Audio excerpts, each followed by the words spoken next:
আসসালামু আলাইকুম বন্ধুরা, সবাই কেমন আছেন? আল্লাহর রহমতে আপনাদের দোয়ায় আমি খুব ভালো আছি। দোয়া রাখি আপনারাও ভালো থাকেন। আজকে দেখেন আমি একটা ভালো কাজ করতে যাচ্ছি। কার কি পছন্দ হবে কিনা জানি না।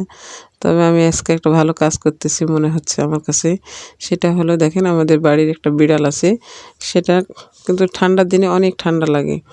আমরা যেমন সোয়েটার গায়ে দিই, চাদর গায়ে দিই। আমরা একটু ঠান্ডা লাগলে বলতে পারি। আর দেখেন এই বিড়ালটা বলতে পারে না।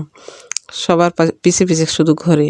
আমি আবার এই বিড়ালের জন্য এই জামাটা বানাইছি। বানায় নিয়ে এসে বিড়ালের গায়ে দিয়ে দিতেছি। তো দেখেন কত সুন্দর করে গায়ে দিতেছে।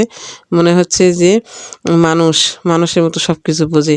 ঠান্ডা লাগছে দেখে ওর গায়ে যে আমি একটা জামা গায়ে দিতেছি, ও বুঝতে পারতেছে এবং সুন্দর হয়ে দেখেন শুয়ে আছে, আমার কাছে বসে আছে, গায়ে দিয়ে নিতেছে।